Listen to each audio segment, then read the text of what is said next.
wood, transparency, Jack, Victor, whiskey. These are some of the words that you might hear tonight. Some you might not, but we'll see later on. Welcome to Jim's Monday Malt Samples.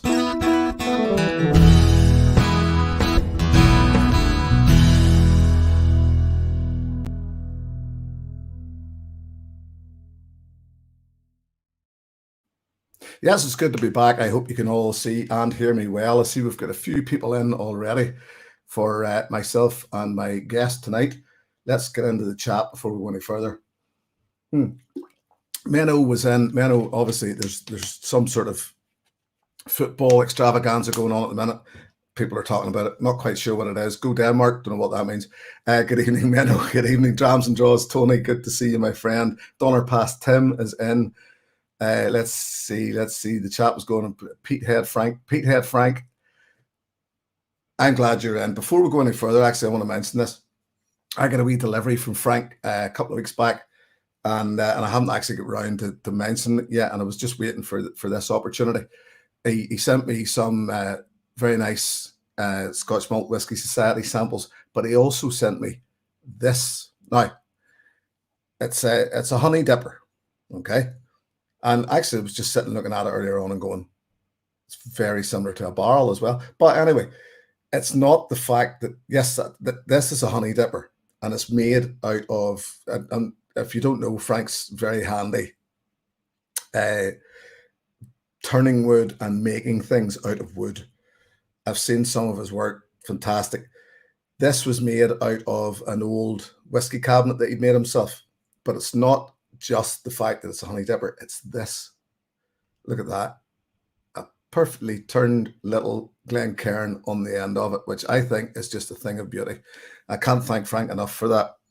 That is on display in my whiskey cabinet. So, thank you, Frank.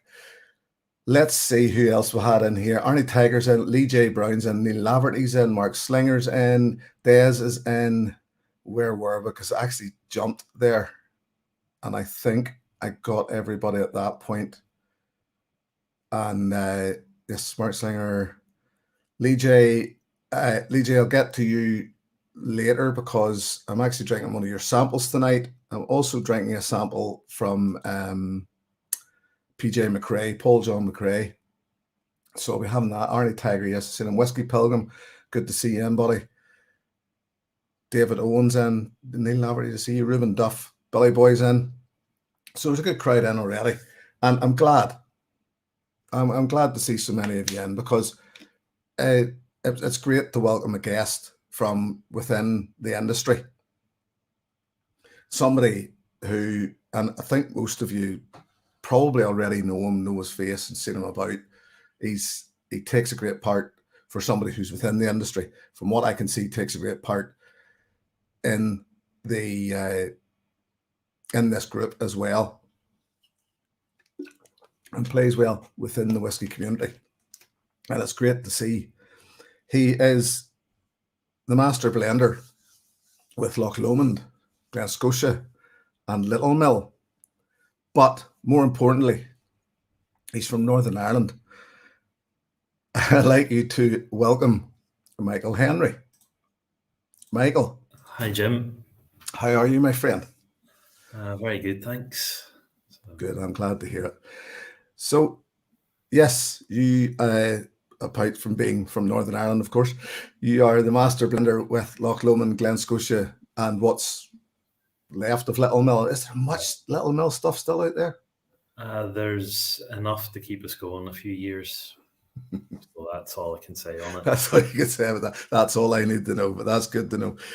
It is great to have you here. I mean, really, you're pretty much the first.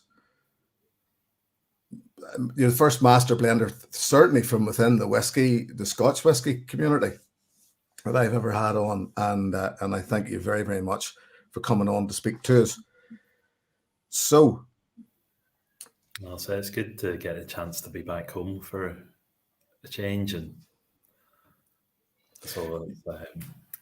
Are you from the North Coast? Did you say one time? So I'm from Portstewart. So I don't know if you can recognise anything behind me.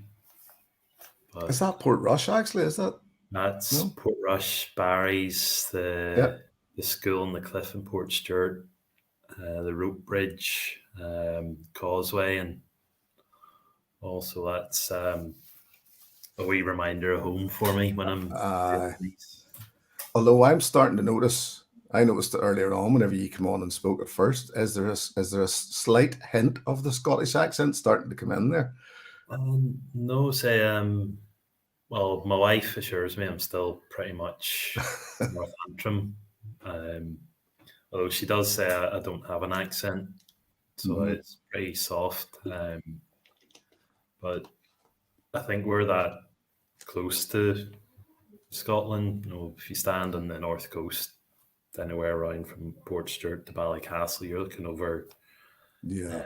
at Isla, at Argyll Peninsula, and also, you know, there's a lot of similarities in the words, and Hmm. even like, you know, if you say you have a piece for your lunch in Bushmills, that some translates straight to Glasgow. Hmm. Because it's something that I always find to get on. I find it very easy to talk to Roy Aquaviti with and about is the fact that we use very, very similar word. I remember him talking about his glass toppers and saying about the unskateability of them and how they don't skate about. And I just thought that there's a word skate I haven't heard in years. And it was just, and as soon as he said it, I knew what he was talking about. But no, I think we're very close. And it's one of those things I think too. There's a few guys in here. I know Neil Laverty and Tony, drams and draws. But Tony's not that far from the coast there. And Neil, I think, is Carrickfergus. So we're all sort of, it's that outer city or out of the city, and it just softens everything up a bit, doesn't it? Anywhere but Belfast, and so I did. I Ran into Spot of Bother yesterday. We're out for Father's Day lunch, and we're walking, so meant I could have a whiskey or two, and she went for a whiskey cocktail and mhm. asked for Ardbeg Sour, and we had uh, we had just asked me again. Sorry, what was that? And I said an Ardbeg Sour, and then she went off, and then she came back and she said, "Sorry, I can't understand what you're saying." It was an Ardbeg Sour. Yeah, yeah, that's the noise that only It's us, I think, in Northern Ireland has, isn't it? And I think people do still. I mean, my son doesn't, who's 12, doesn't understand the Belfast accent.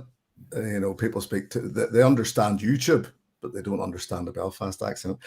Anyway, getting off subject a tad there, but I mean, it's nice to talk. It's good to talk to somebody. I'm sure it's good. Well, it's easier for you to talk to somebody from home.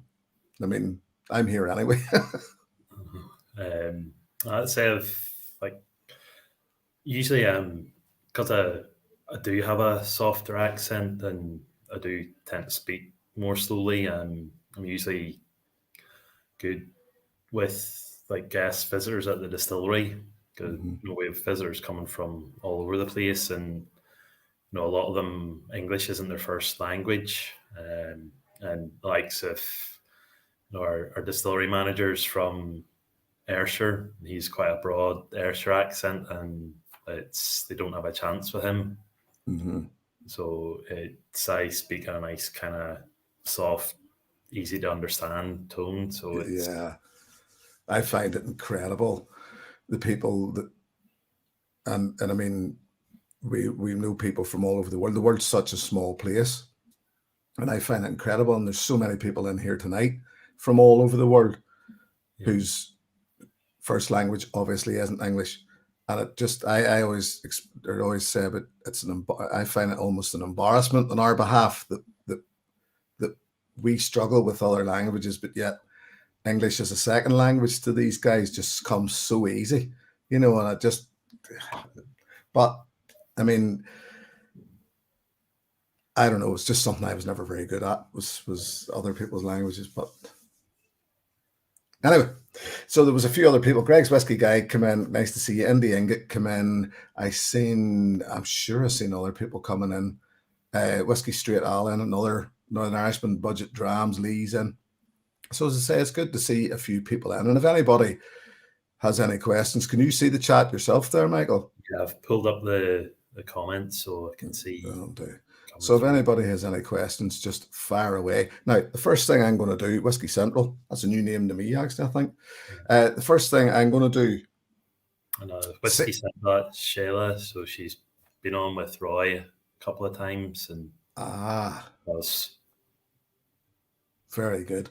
Well, welcome, Whiskey Central. Well, the first thing I'm going to do is open a bottle that you took part in, and this probably now to some of the ones outside of Scotland, Ireland, England, certainly outside the UK, probably won't know this, or maybe won't know this.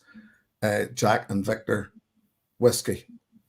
This is from a program called Still Game, and these guys, Ford Kieran and Greg Hempel, had basically just hung up the acting in this, and but then decided to come back with this, as they say on it, still around in spirit.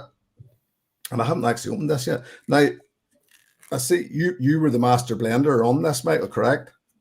Yeah. So we kind of got introduced to them, and then we really just gave them a couple of samples, see what they liked, and then kind of tweaked it a little for them. Mm-hmm.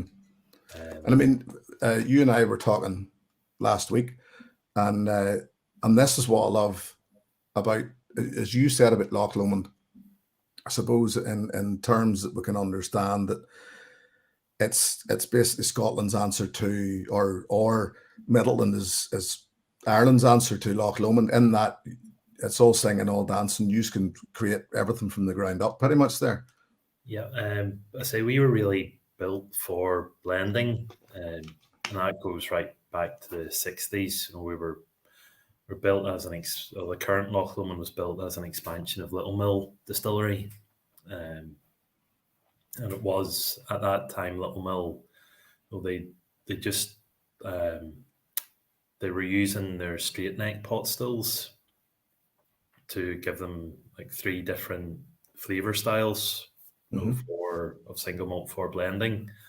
Because Little Mill had been a lowland distillery, so it was a triple distilled up until 1950s, and they moved to double distilled with the straight neck stills, and that allowed them to still keep their traditional lowland style, but also do a couple of heavier styles. Right, it was all for blending. So when they built Loch Lomond, they put in the same straight neck pot stills that they had, but they also put in the approach to distillation that we have, that it's we use distillation to create as much flavor as we can in the distillery before we get to the wood, and that allows us to be kind of self-sufficient when it comes to blends. And up until sort of 6-7 years ago, nearly all of our single malt went into blends, and it's only since kind of 2014, 2015 that we've really done single malt on a serious level. Yeah, as you I think again we discussed this whenever we were chatting last week or earlier on, that I suppose you're it's not even following the trend, but everybody seems to be heading down that path where the blends aren't going away. They're still the big money bringer. Because that's you look at what we're doing on YouTube and what we see on Twitter, and it's nearly all single malt. When you look at the actual sales of Scotch whisky, it's still, though single malt's growing, it's probably 10-15%. Blend is still 85-90% of the volume. So blends are still huge. You look at like Johnny Walker does 18 million cases. That one Scotch blend, that's bigger than the Irish whiskey industry. Irish whiskey, I think about around the 11 million cases mark. So it just shows you the scale of blends. So that's why I think it's good that we're talking about blends tonight, because we sometimes go down the flavor chase route with single malts and kind of bypass blends, but That's well, incredible. I wasn't aware of that about Johnny Walker. You know, that's especially considering, you know, Irish whiskey that we know as of now is still based around, you know, blends yeah, tightly. That's incredible. So yeah, sorry, that was, you said something at the end of that, and that was what I wanted to get, because for me, blends.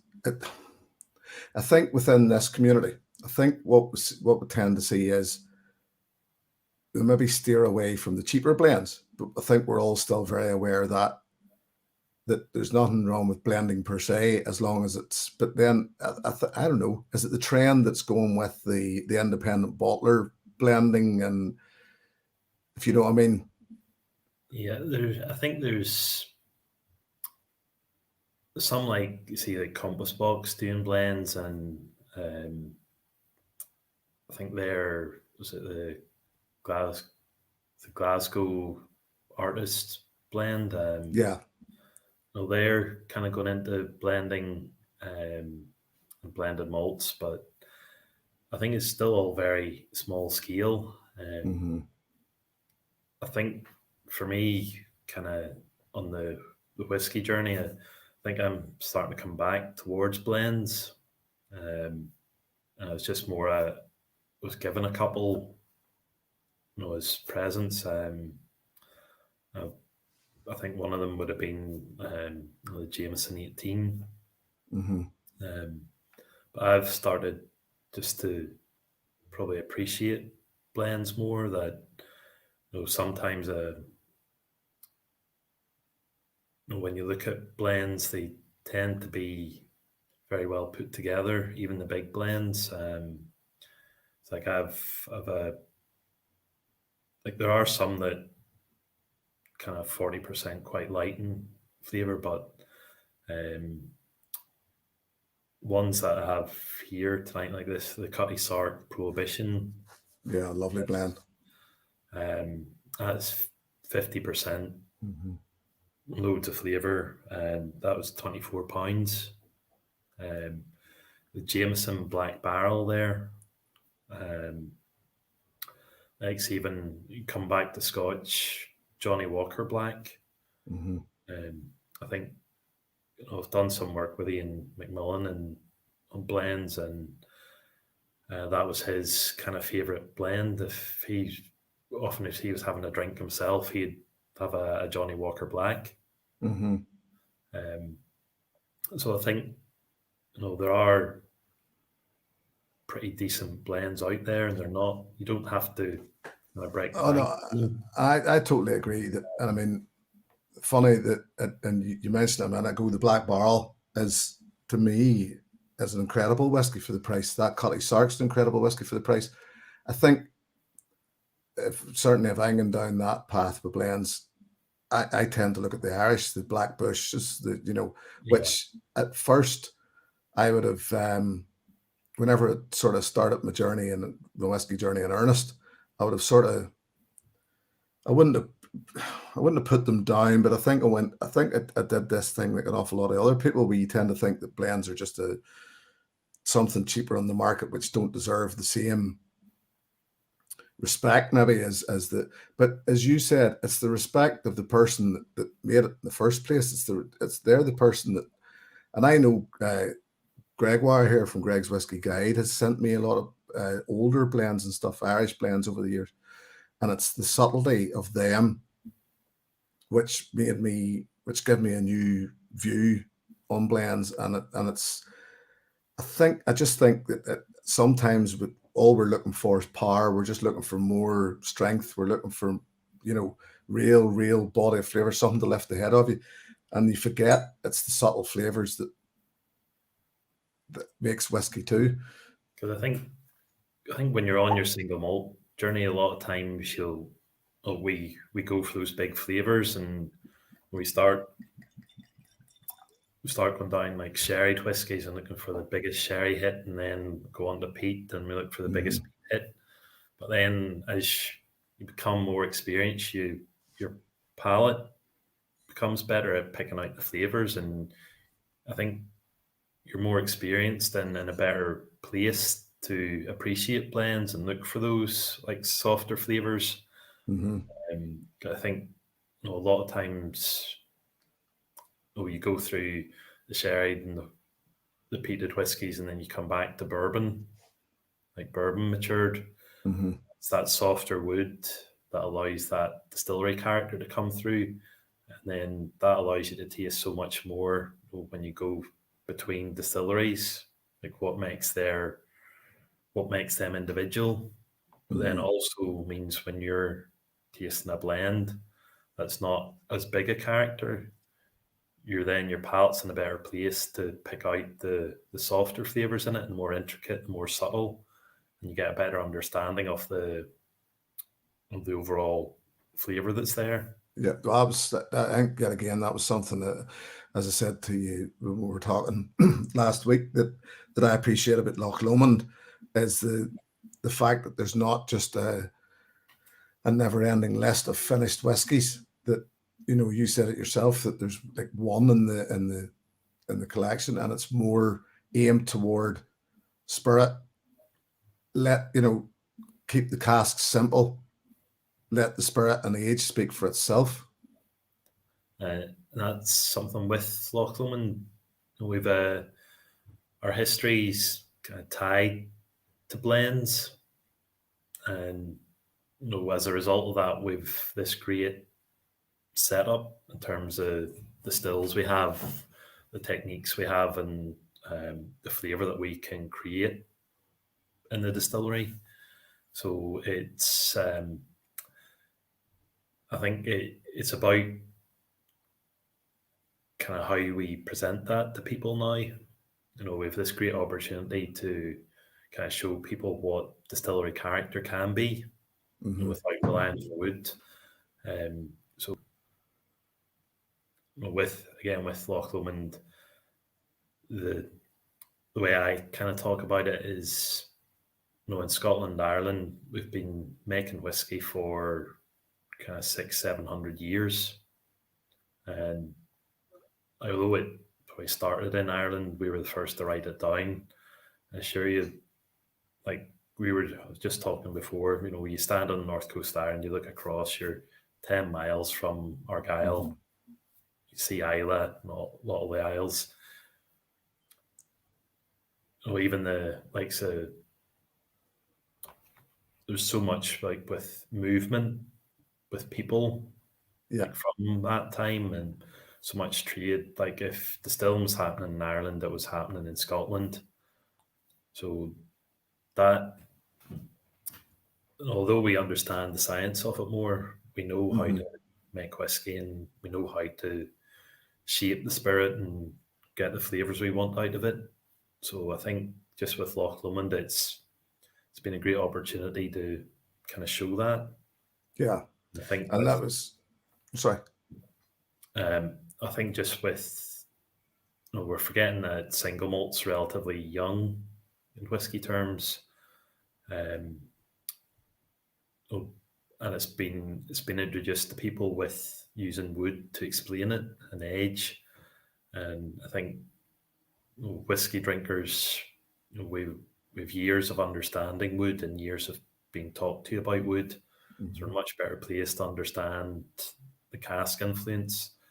We haven't had that with distillery character.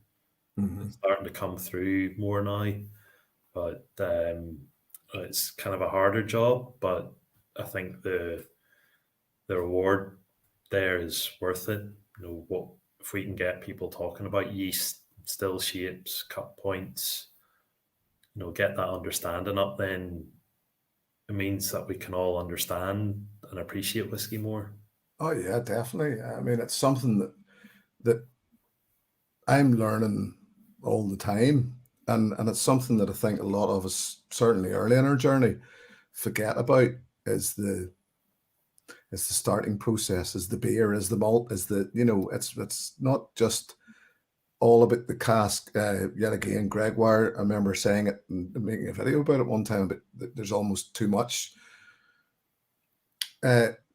wrapped around the wood and what goes into what, let's strip this back and go back to spirit, etc. Even on the same thing, I noticed Frank had said something there earlier, that keep in mind that it's thanks to those blends that we get to explore the single malts. I mean, this Jack and Victor is a prime example, and it's something that I would recognize Loch Lomond spirit in it.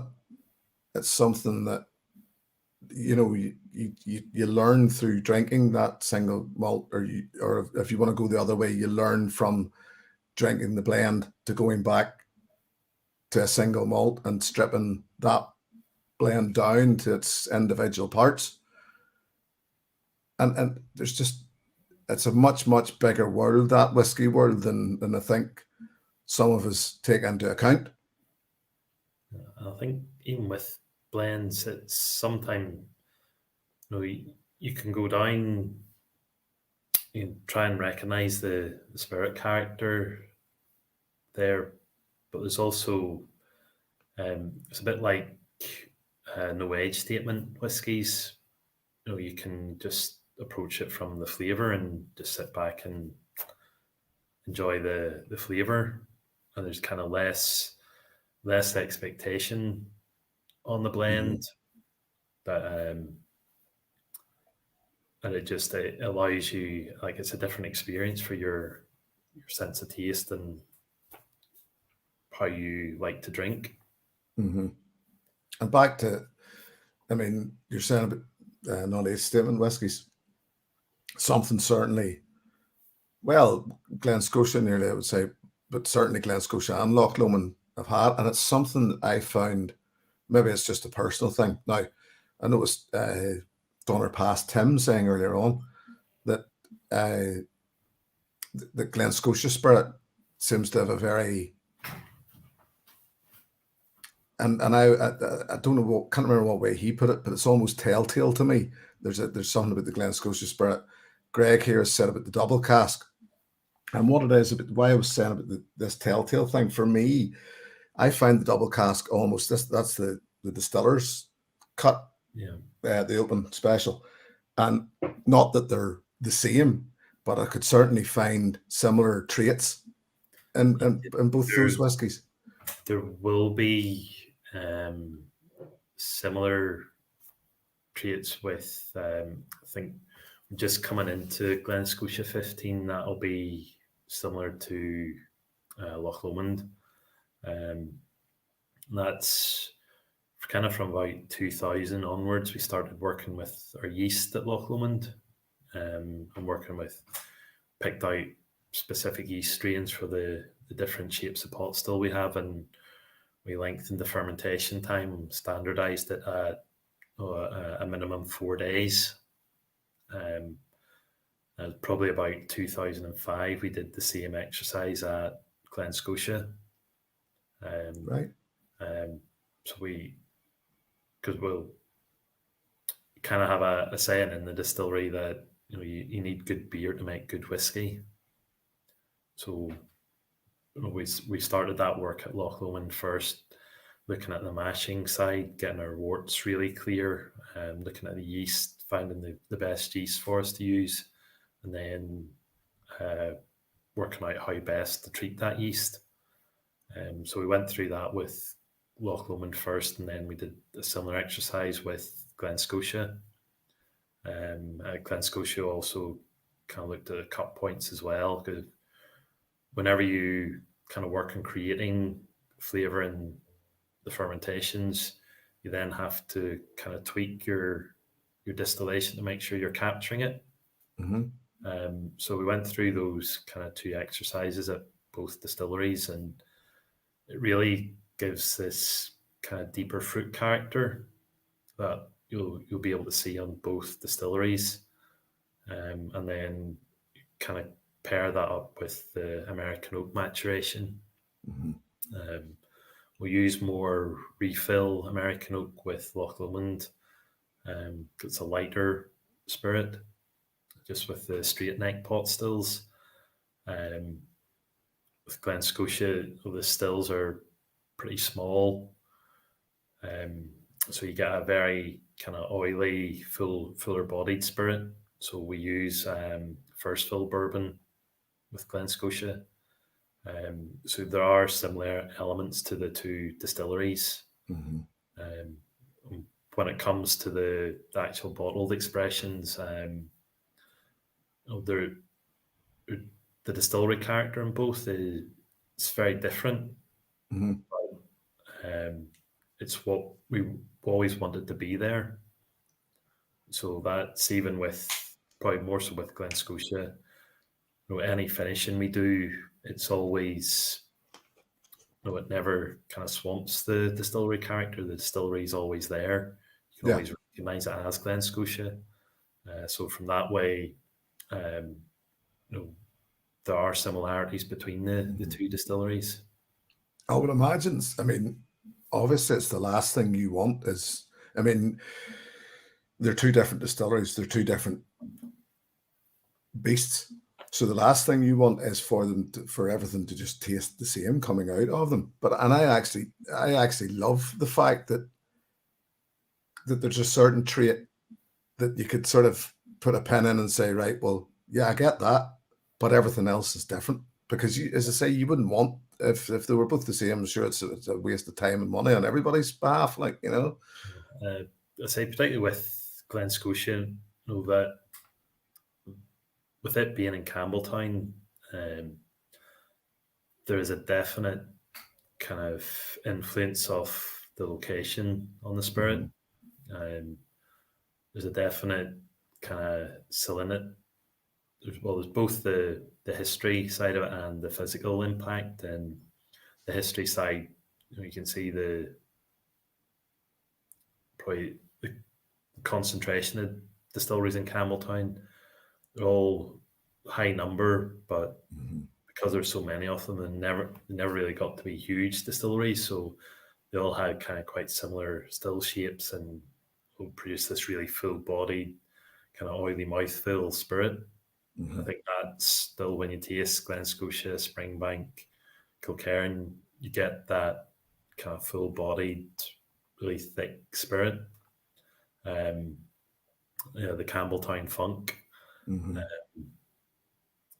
But you also get this kind of salinity or this minerality with them all, and that's down to the location. I don't know how it gets there. Because we don't mature all Glen Scotia on site. We mature some of it at Loch Lomond, and you still get that same minerality there. That is bizarre. So, people say it's the maturation with the salt air coming in, getting through the barrels and into the spirit. But it must be happening before that. Aye, true. Yes. So that makes sense. There are differences, so there are clear differences between them, but it just shows the depth of character on them all, because there are, when you go looking for the flavours, you see Loch Lomond is that kind of it's the fruity character with the kind of sweet honey and soft smoke. You probably use more prominent peat smoke on Loch Lomond. Whereas with Glen Scotia, it's that minerality, it's the fruit, and it's the kind of oiliness, that mouthfeel. That's the kind of distillery character there. So there are similarities with the fruit and the American oak, but then in terms of how we use peat, the body of each, with Glen Scotia being that fuller spirit, Loch Lomond being the lighter with the straight neck stills, there's plenty of difference there to give them their own kind of identities. Excellent. So I want to actually talk about this Jack and Victor a wee second, but first of all, I just want to welcome a few people in. Hellswood come in, Malt Punk come in. I've definitely seen a few others coming in. If I missed you, apologies. But there's been quite a few good. The chat's been good, and I know it's very hard to keep up with the chat, but as some of the, as they're saying, I think everybody's very appreciative of the fact that how open you're being about everything. And this Jack and Victor, I like. It's a simple blend, but at first, and then as we were discussing about blends earlier, it starts to become more than or less than simple. It starts to become something more. And you were saying when I was talking to you last week, and this I thought about this further, and I totally understand where you're coming from. You were saying that you're almost it's scary getting involved with something like this because it could all go wrong very easily. I think a lot of times, particularly with Loch Lomond and Glen Scotia, value is big for us. You see the kind of Loch Lomond and Glen Scotia, price-wise, we're very competitive, and that's to get people drinking our whiskies. But that's still very much in our control. Mm-hmm. When you do tie-ups like this, the price is kind of outside your control, and it's not always what we would price it as. So it makes me a little nervous sometimes that just with these kind of endorsed whiskies, you're not just paying for the whiskey itself, you're paying for that association. Mm-hmm. So you do need to have that personal connection really with the people, to get so that you kind of appreciate the value in the whiskey as well. Mm-hmm. Because this was a limited release of first release. I can't even remember. I think I read it somewhere what it was limited to. Was it something like 4,000 bottles or something like that? Or I'm not too sure. I didn't. So I was involved at the start with the spirit, but then I wasn't kind of involved at the end with that side of it. It's actually incredibly rich for a 40% blend, and it's a blend. It's malt and grain, isn't it? It'd probably be a lighter on the malt, higher grain component. Mm-hmm. The malt's probably, I think, 3 to 5 year old. Mm-hmm. About 10, probably 10 different malts in it. Let's say that includes spirit styles from Loch Lomond. So there's a few of our spirit styles in it, and then there's a few outside malts in it. Right. The grain portion is probably 4 to 8 years old. So it is a kind of good age on the grain. And with our Loch Lomond blending grain, the wheat-based grain, our stills are smaller, so they strip out less flavour from the spirit when it's being distilled. So our kind of wheat-based grain does have this really butterscotch sweet note to it. I think it's very characteristic, and I think that works really well in this whiskey. We've quite a sweet, really kind of nice butterscotch sweetness to it. Mm-hmm. But then you have that kind of swirling peat. It's just there. It's not kind of overpowering anything, and the kind of fruity floral character on it.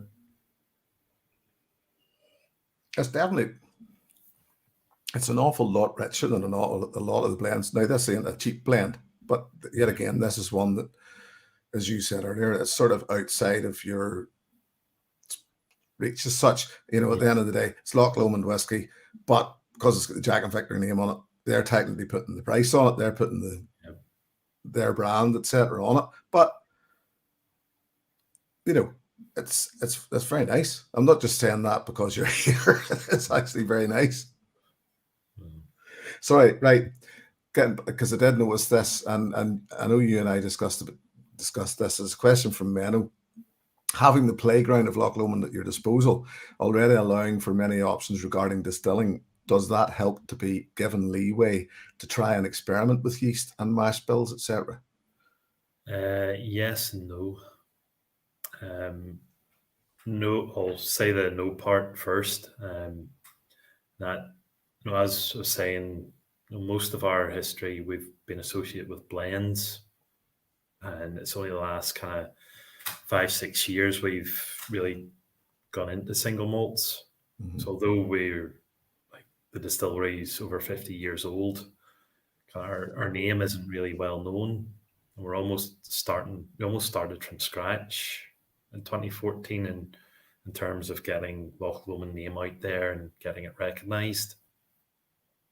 One thing we find is if we try and do too much or try and put out too many releases, it kind of dilutes the work we're doing and trying to establish that identity.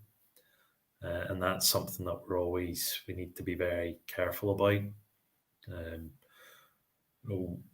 we've kind of refined our core range last year. We took away the Inchmurrin, which was kind of all fruity, unpeated. We took away the Inchmoan range, which was all kind of heavily peated, to make it kind of easier to understand what Loch Mhm. Lomond is. Which is probably, looking back, we probably would have been better concentrating just on Loch Lomond to start with. But we're kind of there now, and we really need to work harder at establishing kind of Loch Lomond, and so that when people pick up one of our bottles, we know that, or they know what they're getting. They know it's going to be fruity, that kind of soft honey, that soft smoke Mhm. character, and so we're having to do kind of more work around that kind of Loch Lomond style. Um, so that's so having all the capability that we have, to then try and rein it in. You don't want to run riot with it. We could put out a different release every week, and Mhm. you wouldn't know they're all from the one distillery, which is great when you're excited about flavor and wanting to work with flavor, but we need to do the hard work first so that people know what Loch Lomond is, and then we can kind of start kind of experimenting more with flavor. It's kind of there is some room there. Like last year, we brought out the peated single grain, Mhm. I and noticed that.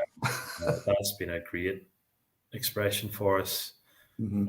When I talk about that kind of fruit, honey, soft smoke, that's all there in the peated single grain, but it's also, there's a huge story behind that about how it's distilled, and um, so that fits the character of Loch Lomond, but then also has this brilliant story behind it. It fits into how we approach flavor by doing things differently and using different ways to distill things, different cereals. So, um, no, we do. So there is. So for Menno's question, there is kind of huge room for Mhm. experimentation and spirit development, but we're not always going to find a home for it. Yeah, because I said that to you yet again last week that I had looked, knowing that you and I were going to be chatting. I had looked at the catalog, and as I said to you then, it was huge without me realizing it. I didn't realize how many expressions there were, but then it was that none of them were available anymore. So I knew then that you had reined it all in again, and Um, but it like must we be do, difficult. yeah, because we see all the kind of new distilleries talking about yeast and distillation styles, and if you look at Rasse, they're Hmm. using peated, unpeated. I think they're using 2 or 3 different yeast styles. And it's almost easier for them to talk about that because they're new. Hmm. Um, People are more accepting of it. We've been doing that we've been using wine yeast for like 15 years now, but because we're kind of needing to get the scale for our distillery. We need Yeah. to get our single malts established faster, and we need to make our messaging clear that this is what we do. And although we've been doing things like experimenting with yeast, we can't always put it out there. We need to kind of rein that in, and just pick our moment with it. I think again last year with the golf partnership and the Open being cancelled, it did give us a chance to do a kind of standalone expression almost, where we could use some of the wine yeast. I think it kind of, again, that went down really well. We were able to put out a 12-year-old 46% non-chill filtered natural colour made with this different yeast. And I think that's something that was up there. It was compared with like the Glenmorangie Alta. And I had quite a few people said to me, they could taste the yeast difference on the Loch Lomond a lot more than they could do with the Glenmorangie. So that was great to hear. And it can be hard kind of sitting on all these spirit sometimes, but whiskey, if it teaches you anything, it teaches you patience. Oh yes. So I think what amazes me, but just before we move on, because there's a question here from Greg that I want to get to. What always amazes me, and he said about the open, and it's those open expressions that come out. It's the affordability of them. This is the bit that I can never believe. I know they're non-age statement whiskies, but it's getting to a point now where I'm almost waiting for the next release to come out, the bar bottle, just to see, and they're different every time, and it's just that it's the massive difference. I'll say massive difference. It's still the Loch Lomond spirit. You can still taste that thing there, but they're different enough to justify wanting to buy another one and wanting to, I would love to be actually, now the idea is just to buy them and have them sitting just to keep them over the years and try them and see that difference. But as I said, it's the affordability of them that I just can't believe that they're easily affordable. They're definitely not priced out of the market for something which technically comes and goes. Yeah, and it is, they're probably, they are technically limited, but probably a better way to say it is they're a fixed release. Yeah. We do it's usually about 30 to 40,000 bottles of them. And they are priced at that kind of £35 mark. Yeah.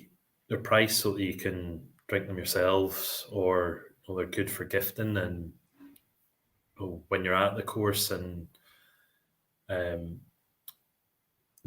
amount of whiskey we kind of lost out in a big way in Portrush because we couldn't sell on the course. But the amount of people who go and buy a bottle of whiskey, 2 bottles to take home as presents. Father's Day is a big one for Christmas. The pricing's kind of there that you can give these, you can drink them yourself. It's really theirs that you can celebrate the Open and the golf. But for me, it's people are doing it to celebrate the golf, but we're doing it to get a Loch Lomond whiskey in there. Yeah, and I mean that's like working well. The flavor or the character is always different, but again, they're always that kind of really fruit character is there. They're always kind of tied to the Loch Lomond style. The Portrush one we did, it was all from the straight neck pot stills. So it was all that. If you remember when I was saying about the straight neck pot stills were so Little Mill could do their triple distilled character. Yes, that was kind of our nod to the North Coast that we did this triple distilled style Scotch. for the Gulf and Portrush. So technically you were making an Irish whiskey from Scotland for We're making for an Ireland. in Scotland, so Yeah. Listen, there was a question in from Greg a while ago. Any chance someday, maybe for a limited edition, for a recreation of the fantastic old Glen Scotia 14-year-old from the late 90s, early 2000s? I'm not familiar with the one he's talking about. I just hope it's before the disco cows. I don't know. We did a 12-year-old Glen Scotia from kind of probably about 2000 up to about 2010. But the last few years of that, the distillery went silent in 93, 94. So when we were bottling that as a 12-year-old in 2010, it would have been 16, 17-year-old. Mm-hmm. Excuse me. Again, it probably would have been hit or miss with what bottling you got. The old company, there wasn't a great consistency batch to batch, and that's something we've done a lot of work on now. That all the bottlings now, we put a lot more focus on them, like from immediate, as in not for the double cask. The double cask would have been younger, and we know the spirit's good, we know the wood's good. Sample the batches that go into that. But with the 15 Victoriana, 1825, select the cask individually, so it knows every cask that goes in to those bottlings. We plan out the stock more, so that we've probably, we look about 10 years ahead, 20 years back, so that we're investing in the stock, that we have the stock there to support the quality and the consistency of the expression. So we've done a lot more work on the current range now, so that consistency should be there. But I see Greg's talking about Little Mill, the 8-year-old. Little Mill and Glen Scotia were owned by the same company. So they would have had one glass supplier up until 1994. I was sorry, that was something that said to you before, and I mentioned it. I actually recorded my review today that'll not go out until next week for the Victoriana, and it was something I can't remember whether I mentioned it in it, but I certainly said it whenever I was saying about the Glen Scotia double cask, that Glen Scotia, to me, as much as it was that third distillery, and I think that was the sad thing about it. The way I looked at it for a while was it was the third distillery in Campbelltown, and because I was such a fan of Springbank, and then Kilkerran were just nipping at their heels all the time, even though they're all the same company technically. And I said it during that review that I thought that Glen Scotia had been pulled up by the fact that Campbelltown, or my hands away with it, Kilkerran and Springbank were doing so well, and just then people were starting to look around and see that this other distillery was there, and I certainly didn't mean any disrespect to Glen Scotia by that whenever I was saying it, but I think, and I said it at the time, and I still stick by it, that the timing, or certainly whether it was meant or what it was, but the release, last year's festival release, the Tawny Port, wasn't it? The 14-year-old. 14-year-old peated Tawny Port. Yeah, was just, and it, I think it opened an awful lot of people's eyes to Glen Scotia.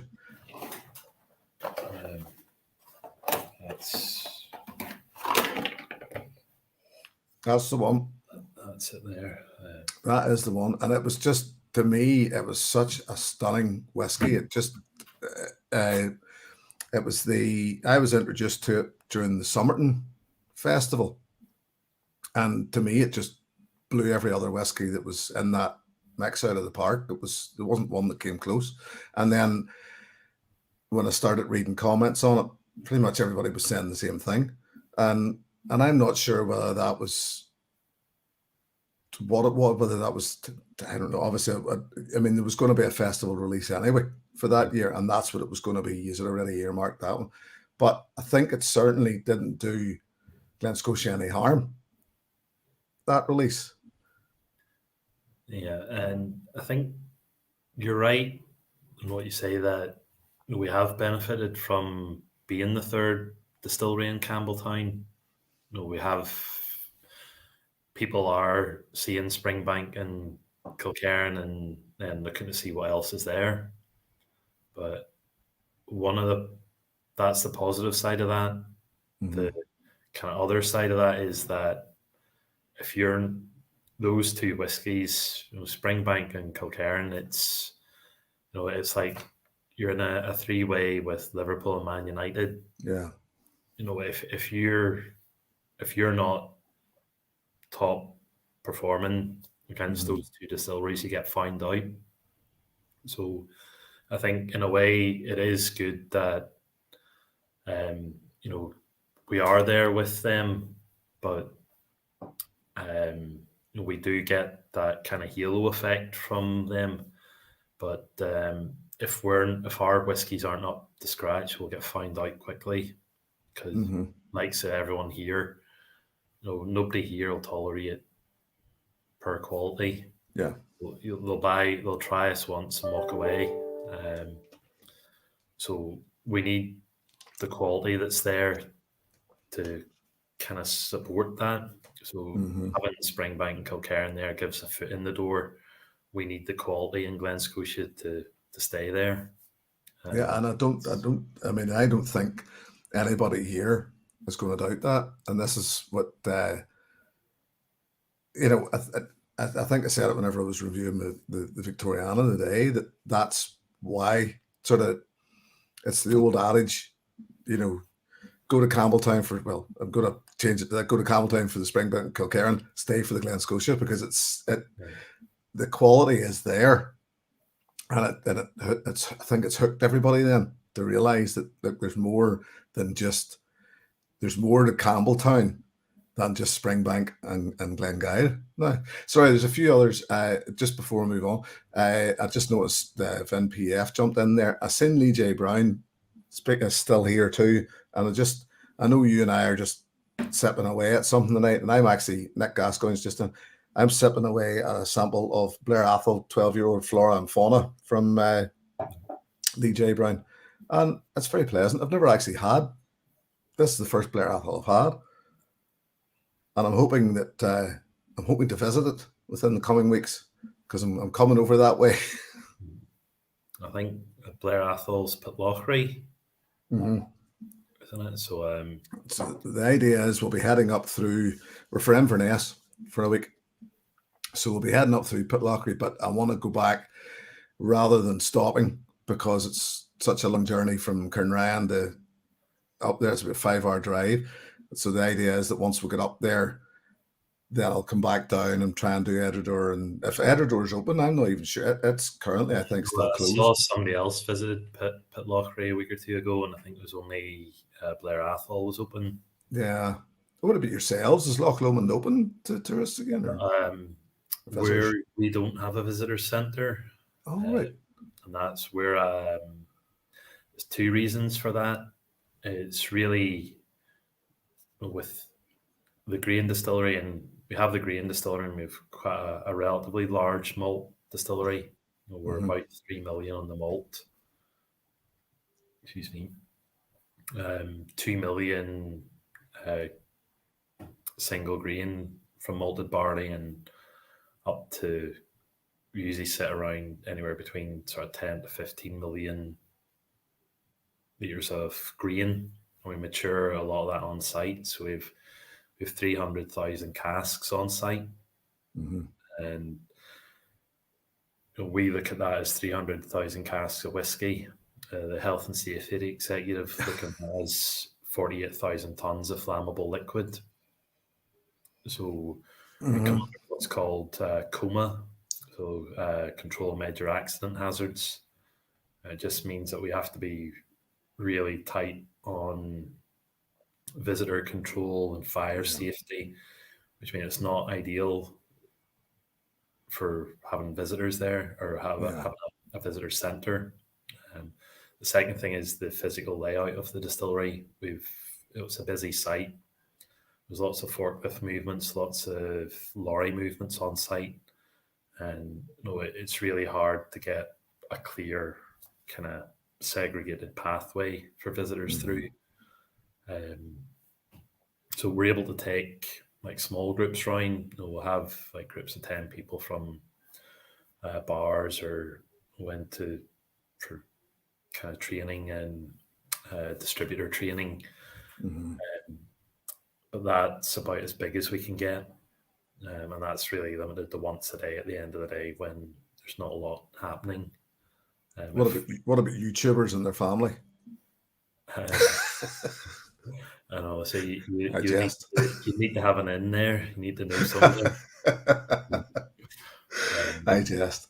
But no, as I say, and what about, well, actually, the thing was we were supposed to visit the 3 distilleries in Campbelltown last year, and then everything went pear-shaped, so moved it out to this year. Now, I know, funny, I seen Menno saying there a while ago that Dalmore's not a million miles away from Inverness. I've already got a tomatin tour planned, but we'll get it. We'll get something sorted. At Campbelltown, if you get the Campbelltown, Glen Scotia, definitely, we're really well set up, but it's not a visitor centre. It's a shop, and literally you step out of the shop, you're in the distillery, and we do. You have the dunnage tasting, the shop tasting, and it's very kind of small, kind of setup, but you're right there. You're in the heart of the distillery when you go, so it's kind of the opposite to Loch Lomond, where it's very welcome. It's great to have people around Glen Scotia, whereas Loch Lomond, it's just we've kind of racked our brains the last 5 years to try and get something, and we can't work a way of getting something on site that works for visitors. It would make it so much easier for us to have that, so that we could open up and have people around. We have done it the odd time we did. We've had big groups around, but we need to stop production for it, so it's either been the Saturday or it's been an afternoon, and we've stopped all cask movements, everything going on into site, off site. So it's really it's something we're clearly looking at, but we're not there yet. It's funny because what was I going to say there? That's on my mind. Then somebody said, I read something in the comments and it threw me completely. That's what I was going to say to you. And I'm sure you've noticed this. I mean, you said it earlier on. You can see the entire peninsula you can see it from Larne, you can see it from Ballycastle, and yet there's nothing. I mean, I know you can basically get there. There is that small. You could probably get somebody to take you on the boat across from Ballycastle, like. No, there are boats do it from Port Stewart, Port Rush, Ballycastle. You can do a trip over to either Campbelltown or up to Isla for the day. Oh, is there still ones there? Because I'd heard about ones, but they all seemed to be. It was nearly a hush thing. You needed to know somebody who knew somebody. Was that Aquaholics in Port Stewart? Right. Do it, and there's another one in Port Rush. Do it. I don't know, is it Causeway Lass boats? I'm not too sure about the ones in Port Rush, but definitely the Aquaholics do it. Because I've tried to do that, tie that trip up when I'm home, but I can never manage it because I've never been to Isla. So it's almost easier for me to go to Portstewart and then get a boat And from then go there. Portstewart than it is to try and get there from Glasgow. I'll have to look into that. I really will. So that was what it was that caught me earlier. Luna Aron's in. Welcome, Luna. She says that I not used to go out at 9. I did used to do these at 9 o'clock, and then I sort of changed them for whatever reason, and so it's 8 p.m. from now on. So, pardon me. Just if anybody was jumping in, the other thing before we go, I mean, I'm saying before we go, it's just I could pretty much talk about this all night. Transparency, we didn't really hit up, and when I'm talking about transparency, and I think a lot of people have already know this about yourself, it's the fact that you're quite open. You're so open to talk about these things, and I think certainly from my point of view, and I would imagine from most points of view, it's yet again we're looking at the likes of Roy Aquaviti and people who are chatting to people like yourself.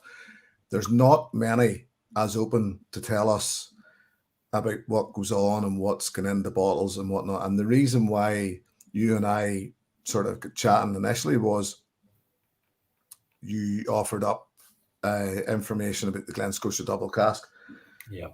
But prior to that, I mean, you'd been telling me stuff. You'd contacted me about Loch Lomond and things, and I had noticed that you'd been contacting other YouTubers, other bloggers, and whatnot. And I absolutely love the fact that you do that. Now, is it just your personality? Is there something, or is there a certain amount that's allowed to be said, or? No, it's really I think my kind of view is we've two in Loch Lomond and Glen Scotia, we have two great distilleries, and I want to tell people about them.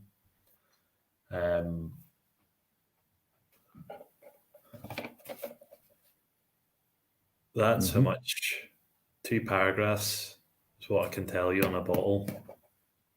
So the bottle, you have to be really precise in what you say in a bottle, and you can't always give the full story on it. You have to kind of give enough there in the space that'll get people to buy it, but it's not always everything that you want to say. So I think, with Loch Lomond and Glen Scotia, people can pick up so much about the distilleries and the releases from the press releases, the packaging, but there's so much more that it does take you to be in a tasting or to talk to myself or Ian about the either distillery. So it's really that's why I like doing this sort of thing, and it gives me a chance to speak about Loch Lomond and Glen Scotia in a lot more detail, a lot more informative way than I can do on packaging. So that's kind of the professional side of it. The personal side of it is I love whiskey and I love talking about whiskey, and probably that's what I was going. I was going to narrow that down and say, simply put, like the rest of us in here, you're a whiskey nerd. Yeah, well, I'm a whiskey and rugby nerd, so I don't. Well, cheers to that. 'Cause so am I. I don't talk about weather. I don't talk about what you're doing for holiday next year. My questions are like, did you see the rugby yesterday? What are you drinking? So that's kind of my kind of ballpark. So I think whenever I'm in company, I can either, if they talk about rugby or whiskey, we can talk the leg off them.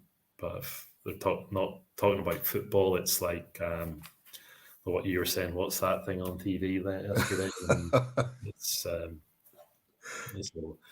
It's partly professional and partly personal. I do enjoy things like this tonight.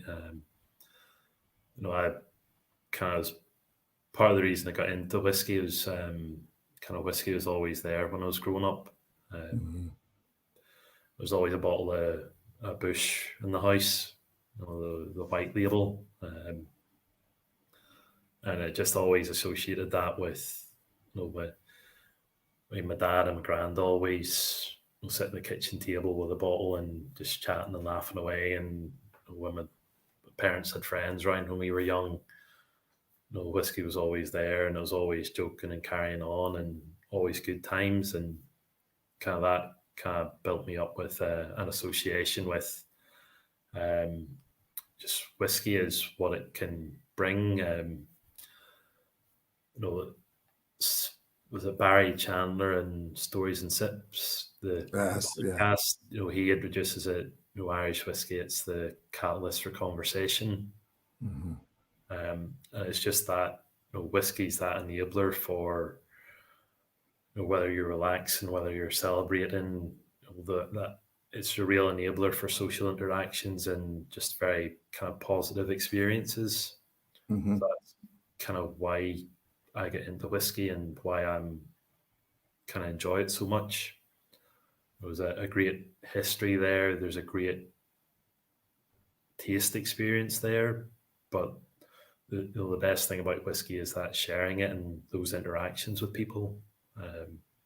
So that's what's great about doing the V pubs with Roy.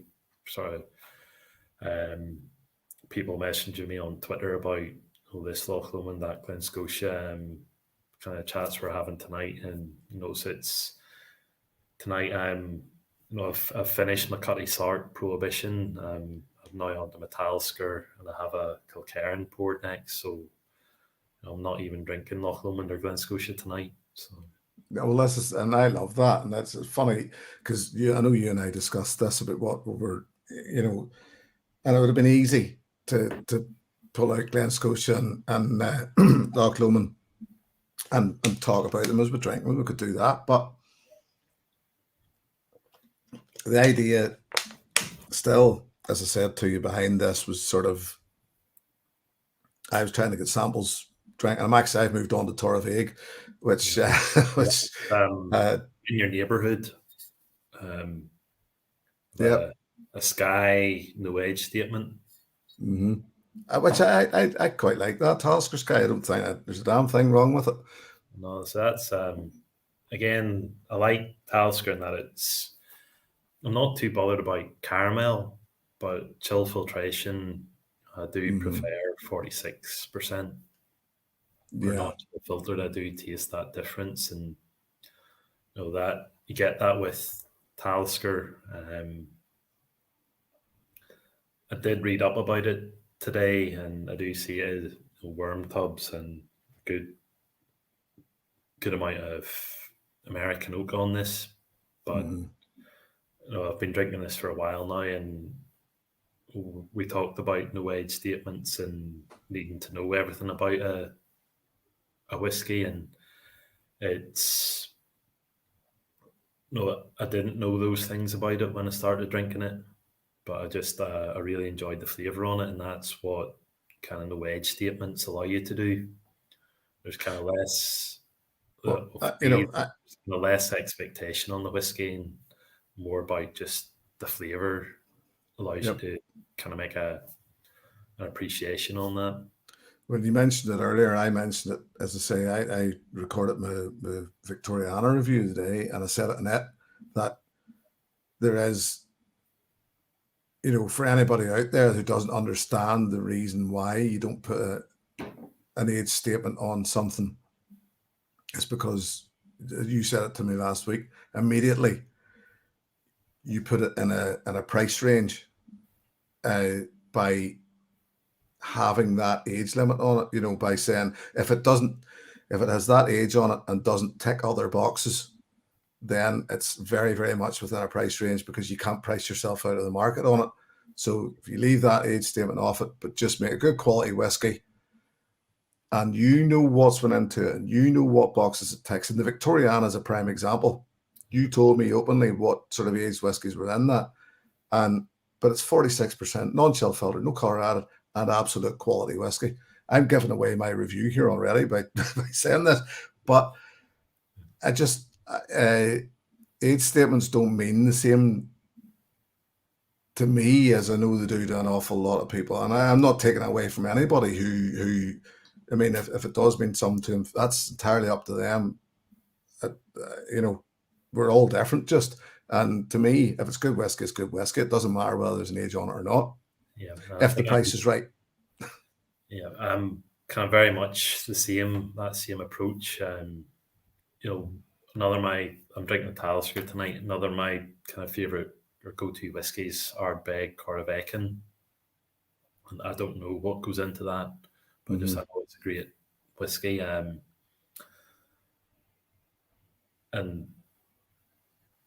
the thing about people think, the age statement, it's a transparency issue, and what you're getting. But for me, no, I don't get to buy much whiskey. So I try and, if I'm out tonight, I'll try and say go through a whiskey menu, or I'll try and taste something. And I think we've missed that the last year. It just shows the importance of the on trade, pubs, whiskey bars. But that is kind of my approach. I'll taste before I buy, and I don't need to know much about it. Yep. Sometimes I'll take a chance on a bottle, and if I hear good things about it. But a lot of the whiskies I have, I don't need to know like age or cask histories, and I'm able to kind of switch off and just kind of, this half goes away, and it's just this half, no taste, and it's the flavors, the sensation in your mouth. And sometimes a great whiskey, you don't need to know everything about a great whiskey. You can just enjoy that taste, that sensation, that feeling you have when you drink it. It can suck a lot of the joy out of it, I think, by having to know everything. So an interesting question came in from Nick Gascoigne. If Michael could spend a week at any distillery, where would he go and why?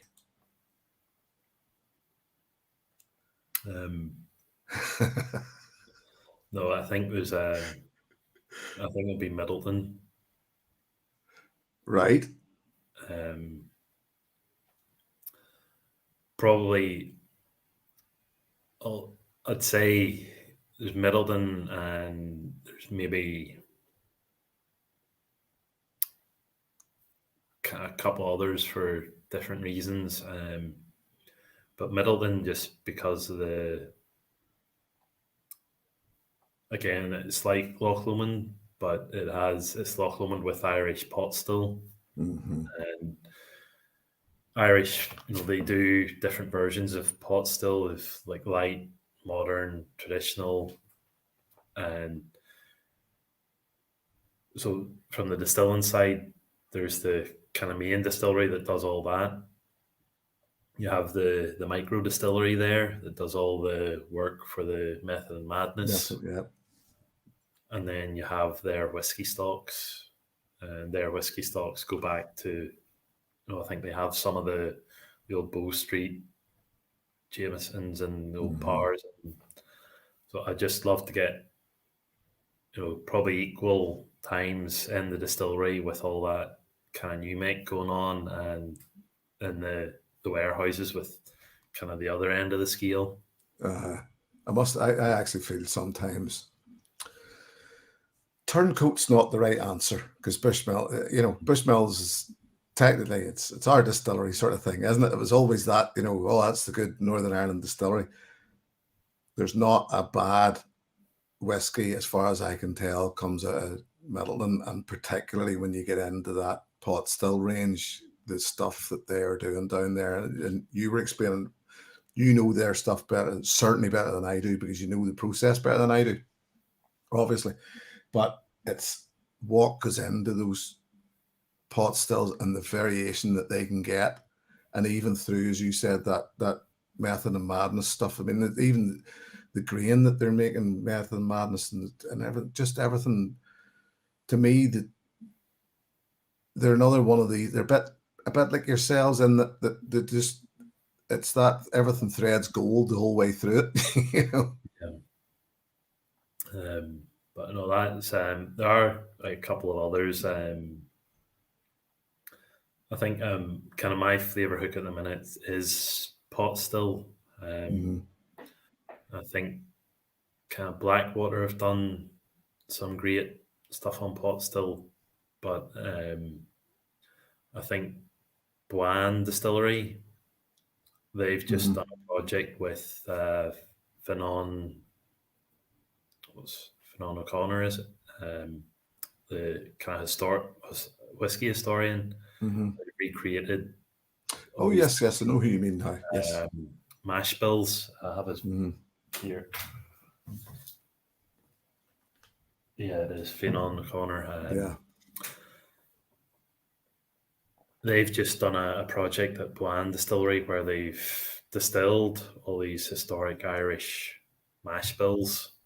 And so just again, it's a week to go through all that and taste all those, with different ryes, barleys, like raw barleys, wheat. I think that that's kind of Actually, sorry, it's he's the doctor, isn't he, that brought back the old Comber to Ecklinville as yeah, well, isn't he? yeah. But I think that that's kind of personal, professional, Mm-hmm. kind of the Irish tie-in and the professional tie-in from getting flavour out of grain, Yeah. um, which I think that's something you know, we see at Loch Lomond, where the single grain we're doing now, the 100% malted barley single grain, that's all about getting as much flavour out of the cereal, the Yeah. barley itself as we can. So um, it's always just there's those kind of that flavour chase, but also the kind of personal tie-in with being kind of that Irish history, the Mm-hmm. traditional kind of links, because that's although Bushmills triple distilled it, it's part of the Bushmills heritage that got me into whiskey. And you're saying Bushmills is our, we're from Northern Ireland. Bushmills is our distillery, but we, I'll still drink, the white label, the Black Bush, and I have a 10-year, of two Oh bottles of Black wow. Bush and a 10-year-old here. Mm-hmm. So I do enjoy Bushmills, and it's partly the taste, but it's also that association with home and drinking with my dad and all those kinds of things going on with it. See, they're another distillery that, to me now, and I know Helen Mulholland and all has stepped up, but I think in general they've stepped up and they've had to step up to meet the competition that's coming from elsewhere. Maybe it's just me thinking this, but certainly from where I could see it, Bushmills was very much just going level and not doing anything really to inspire. And then just like that, these, the Causeway collection come out, and even now the Caribbean rum and things like that there. And it's just, I love to see it. I'm delighted to see it. Yes, I think I was there, and I worked in Bushmills from 95 to 98. It was very much Bushmills were second fiddle to Jameson. Yeah. It's clear that Bushmills was just ticking along. Mm-hmm. And I thought that when Diageo came in, they'd do something with it, and they put a bit of money in and kind of got the capacity up and got the physical distillery in a better place. But range-wise, again, they didn't do much. Mm-hmm. And then Jose Cuervo were in now, and to be fair to them, they've taken a couple of years to get to know the distillery. Mm-hmm. But I don't know if everybody else knows it, but in the meantime, they're only doing things now with the range, but they've been building warehouses. They've had planning in for a new distillery. Mm-hmm. When I say new distillery, it's a complete That's the great. replica. They're going So for the they're grain they're distillery, about aren't they? doubling the capacity of the distillery, Mm-hmm. kind of in the background. So they've been putting money and they've been putting jobs into the North Coast, which is my kind of first big thing to them. The second thing is they're now starting to kind of play more with the spirit, and they've brought the Causeway. They did a little with the steamship range, but now this Causeway collection, that's the first kind of real kind of step out for them, and I think it's great to see. The positive feedback that I've seen coming to them for that. It's the only negative is that it's been too small. Yeah. It's sold out everywhere. The spirit itself, the way they've presented it, everything else has been really strong. The liquid, it's been great. So I think that's just a marker for things to come from Bushmills. So hopefully they'll. I think as where Irish whiskey is concerned, you and I are in agreement that 5 years from now it'll be a different conversation. 10 years from now it'll be a different conversation. At the minute it's still very much for these new distilleries that are still in their infancy. Actually, it was described. I think it was Eric Waite actually described it best, or used the term best for me, when he said that Irish whiskey currently is in a state of puberty. That for these new distilleries, obviously Middleton, Cooley, Bushmills been there doing it very well, but just it'll be interesting to see the form and shape that these new distilleries take, and I look forward to it. And it's a time to be. Yet again, it's a time to be proud of Irish whiskey, and an industry that was on its knees for so long, I know, and that I think Irish distillers get a hard time about the technical file and what they did with the 5% other grains and that with the pure pot still. But if it wasn't for Irish distillers, we wouldn't have Irish whiskey. Yeah. And we need to recognise them for that. They've kept alive. If they hadn't done what they did with Redbreast and Powers, we wouldn't have pot still. I think we need to recognise that part of it and look forward to what they're doing with the releases. So they're doing a lot of work with Green Spot, and I think there's enough to kind of keep us happy while we wait, because I think we will need a bit of patience again while all the new players come in. They're starting to come through, like that Stingle with a core range out, but it will be 5-10 years before we're sitting here with them all having 10-12-year-old core range product out there. And I think that's where we need to be at to judge how successful it's been.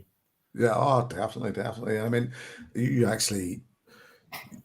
explained something to me when we were speaking last week, which made perfect sense, and I hadn't actually thought about. Whenever I said we were talking about Irish whiskey, and I was saying I said it earlier on about Loch Lomond not just being a list of finishes, one finish after the other.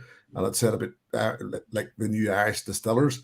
And as you said, because they're sourcing so much stuff that they're pretty much forced, their hand is forced to finishing. And I suppose the fact too that they've the ability to use whatever kind of wood they want, that their hand is forced to try something different, so as their whiskey doesn't taste the same as the distillery next door, and it's only when you said it made perfect sense to me.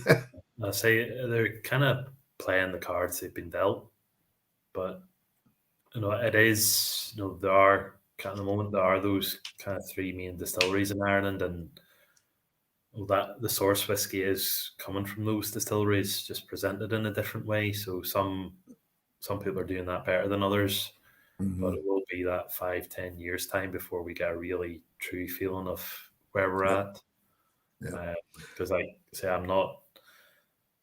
I don't kind of like cast finishes so much. I think they really need to be well thought out, and I do like the distillery character more, and probably see that in Loch Lomond and Glen Scotia.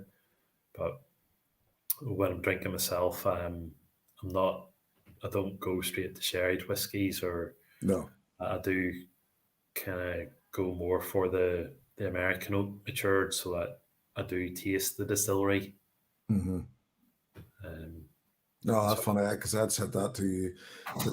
Establish a good single malt. so I think Luna asking about a peated single grain. Funny because I was going to go back into the quest. Yes, I would you believe I didn't even know that existed until last week, and I seen it and I thought I'm going to have to get my hands on a bottle of this to see what it's like. That's it there. That was I think it was on offer in Morrison's for $22.50. And that's That's for nothing. a 4-year-old, 100% heavy peated malted barley, distilled in the column still, 46% natural colour, non-chill filtered. At £22. Yeah. That's just that's phenomenal. I So I that, want to go through. was, I wanted to actually. Sorry, mate. You were saying. so that's on offer. The normal price is about 27. Because that's what I noticed yet again. I seen it, and then I seen the price of it, and thought to myself, "Why did I not know this existed?" That's the first thing I thought. But listen, yes, there's a few questions. I want to go back down through the chat here. Let's see what we've got. That was the other thing Luna was asking. Found any way around the regulations regarding no age statements putting on individual casks of each? Well, it's really what we've been talking about tonight. Mm-hmm. If you come to any of our tastings or you speak to us directly, we can tell you the ages of anything that goes into our whiskies. The thing for us about putting age statements on is that commercial impact that you do get benchmarked against. As soon as you put an age mark on, you get benchmarked against the youngest spirit in that. Mm-hmm. If you use the example of the Victoriana, that's a 10-year-old. So Victoriana is 70% 10-year-old, 10% 12-year-old, and about 20% 16 to 18-year-old. If we put an age statement on, it would be 10. We're charging around somewhere between 60 to 70 pounds for that. And if we have a 10-year-old age statement on it, it makes that very hard to sell. Mm-hmm. No, I mean, that to me makes perfect sense. Because, and I think you and I used this as an example when we were chatting prior to this about like the likes of the Ardbeg Wee Beastie. Yes, so I mean, this is bigger name distilleries putting young age statements onto a ball. It's a bold statement. It's a bold step. The price is right. To me, that's the thing. I mean, when you're coming in around that 30 to 35 pounds mark, even though it's only 5 years old, I think we're willing to pay that for a name, especially whenever we know that it's good whiskey. Whenever whenever you, as you said earlier on, it's whenever you balance that out, because you said, like, I mean, there's a percentage of 10-year-old in the Victoriana. Put a 10-year-old age statement on there and charge 65 to 75 pounds for it. People aren't going to pay it, no matter how good the whiskey is. It's not that they won't pay it, but just, they pay it if it said Blood Knock on it, probably. But I mean, that's just me having a go at them. But so I totally agree. It's not my position to agree, but I totally understand what you're saying. I totally understand where you're coming from. And, I suppose, as you said there to Luna's question, it's not really a case of getting around it. It's just you have to play the game, I suppose. Yeah. It's almost the same with colour, like caramel edition. I don't like adding caramel to our whiskies, and where I can, I don't. But there is we still drink with our eyes. Mm-hmm. Still, it's like age statements. So you put an age statement on, it's that perception gets your head thinking about it. As soon as you look at a whiskey in the glass, and if you see it's light in color, if you don't fully understand the difference between bourbon and sherry maturation, Yeah. you can then associate that with a lighter color, a lower quality. So for bigger volume releases, we do have to add caramel. Mm-hmm. And that's just a commercial reality. But where we can, we take every chance we can to go natural color. The peated single grain is an example of that. The distillers cut, the open special. I think that particular release, the 2019, was natural color. Mm-hmm. But it's something we're looking at for Glen Scotia. Again, we're thinking about going natural color with the 15 and possibly the double cask. But it's something that I kind of push for with Glen Scotia. We've more room to do it because Glen Scotia is a more kind of enthusiast whiskey. It doesn't have the kind of bigger kind of scope that Loch Lomond would have. It's funny you say that, but because I just noticed the comments coming through here and the love for Loch Lomond. I think this is the thing, that as much as we all know that Glen Scotia is an enthusiast, I know exactly what you're saying there, but I think Loch Lomond, I think it's just something. And I think, personally, I think that a lot of it goes back to the way it's priced. What you get for your money there is incredible. I think it's more Glen Scotia, the capacity, the distillery is 500,000 a year. The malt capacity of Loch Lomond's 3 million. So it's 6 times the size.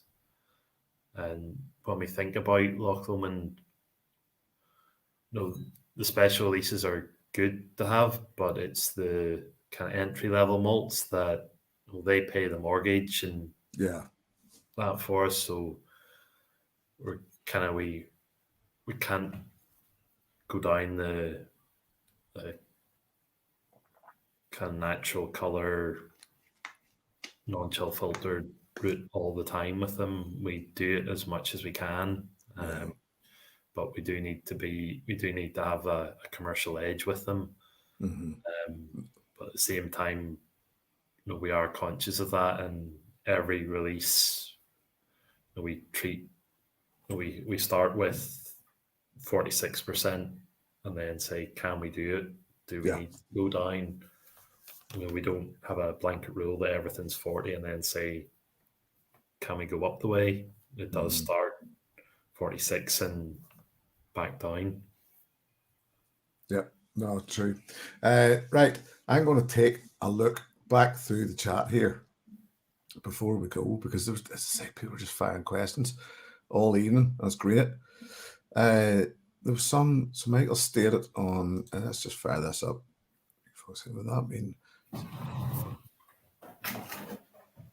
I don't know if Menno's seen this yet, but there you are.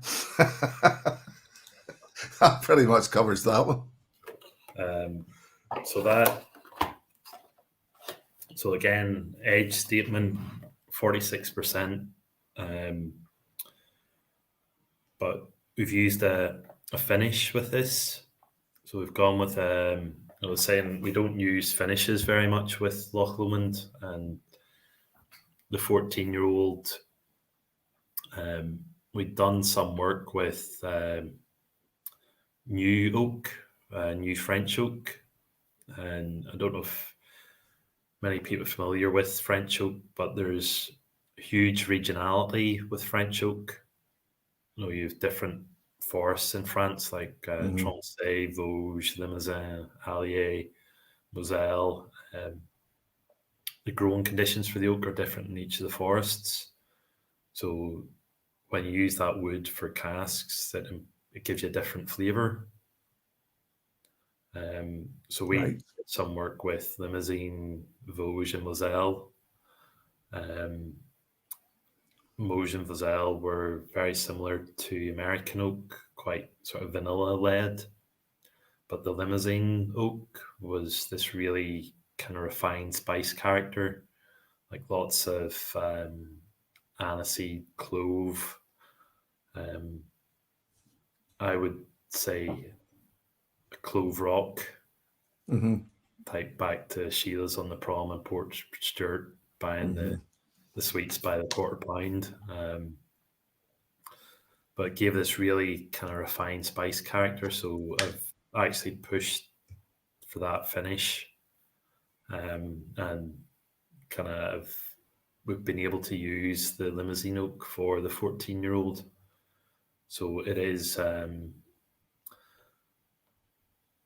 we've balanced that with a really fruity spirit character. We're introducing a little bit of smoke there with a low percentage of peated spirit. But then we're kind of adding this really spicy kind of new oak finish to that spice flavor isn't present in the spirit flavor. So it's like adding a new dimension to the spirit. Right. So it's cask finishing in a way that doesn't cover the distillery character, but adds a new flavor to it. Yeah. And this is all happening in that 14. Yeah. Right. There you are. Well, that very much, I would say, answers Menno's question. And I'll have to apologise to Greg for my French pronunciation. I don't know if I think it's the Mazin, but Because funny, I was just thinking because there's cattle as well that I believe are limousine. I'm not sure. I've always called them limousines. But played rugby with enough farmers to orient to know there's limousine cattle breed. Listen, there's an hour and 43 minutes. Yeah. That's not bad, Michael. I usually do an hour. So that just shows you. Honestly, genuinely, and I mean, maybe again, if you don't mind, sometime coming back on again, because it didn't feel, and what I like about it was it didn't feel like a brain picking exercise by any means. Right. And this is back to your openness and transparency, that you're quite happy and open to talk about your whiskey. And it's, to me, it's not just your personality. It's your interest mixed in with your personality and your pride in what you do. And from my point of view, I haven't tasted a bad whiskey out of Glen Scotia or Loch Lomond. I haven't had any Little Mill to work on, but I'm sure somebody out there will help me. And so to me, you've every right to be proud of it and every right to want to talk about it, because it's bloody good stuff from my point of view. And it would appear everybody else thinks the same. I know, it is that kind of you taste. Well, I taste the whiskey, when I'm making it, but there's only so much I can kind of separate myself from. I taste. I can taste up to 300 casks a week. So 50 weeks a year, and there's only so much you can kind of separate your kind of personal taste from your professional taste. So although I can have my view on the expressions we have, you have to, you kind of put them out there, and kind of, there's so much you can do for them, but you do have to accept that taste is very personal. And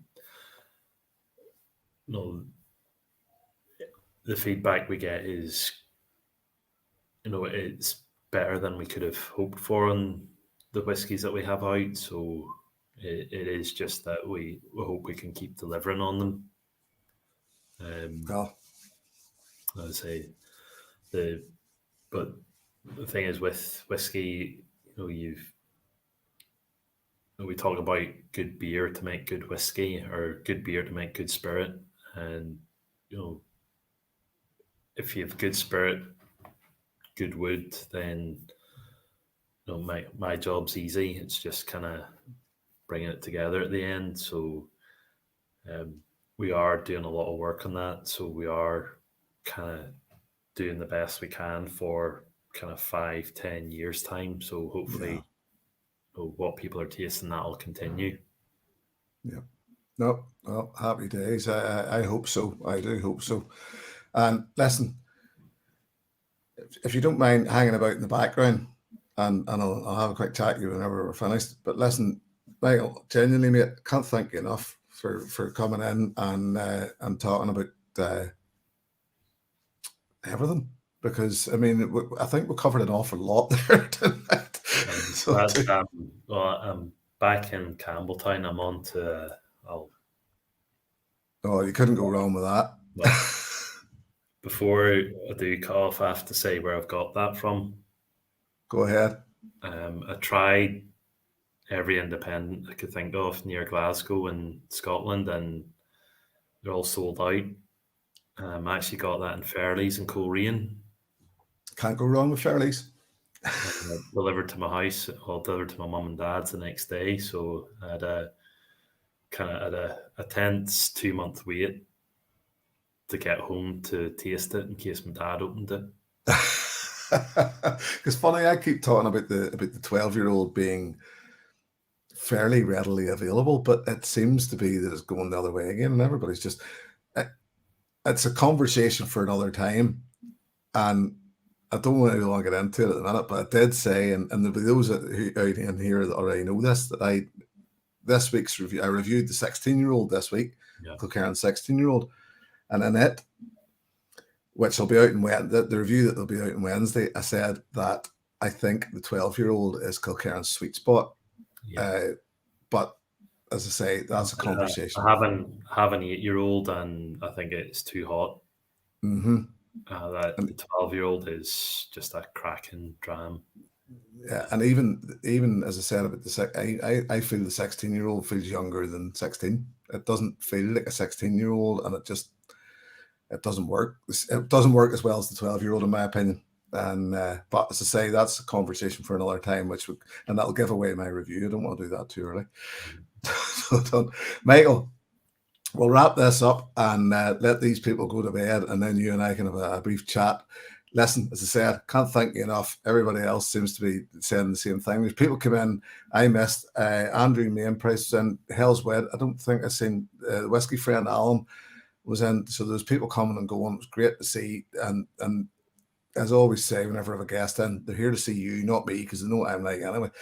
So I can't thank you enough, and I really appreciate you being here. I know. Thanks for having me in tonight.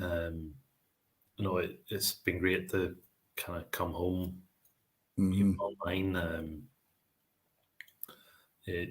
So as we said, I love talking about whiskey, and tonight we've just kind of had a chat about whiskey all night.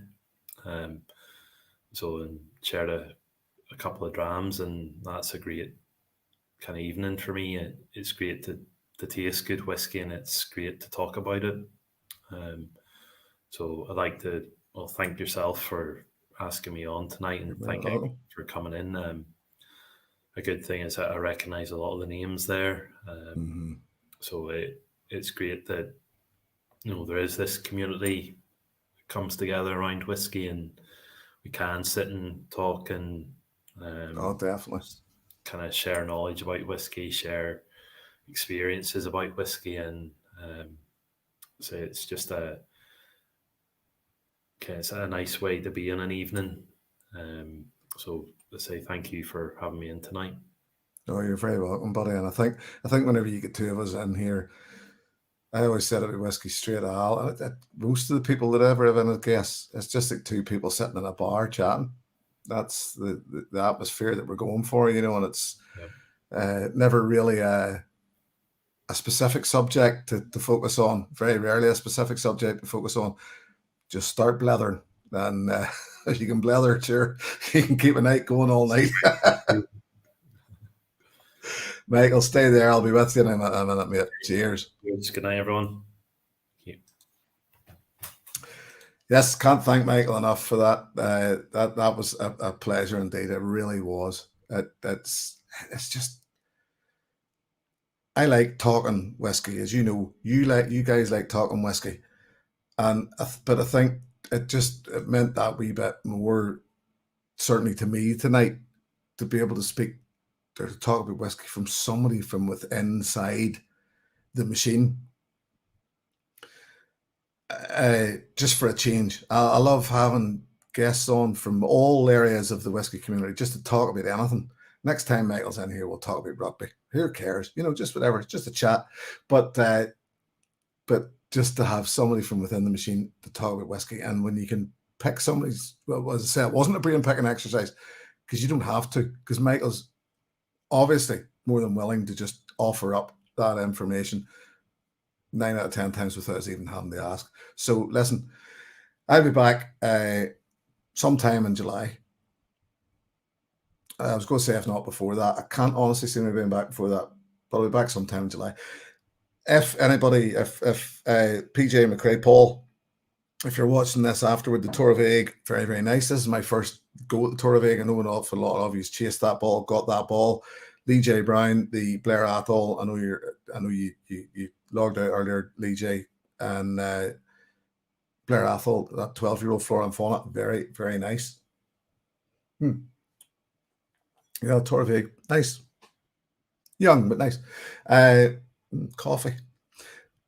I'll be back in July. I'm going to be, as I said, I'll be going over to Scotland at the end of July. So I'm going to be back before that for a bit of a chat with you. Until then, thanks very much to Michael again.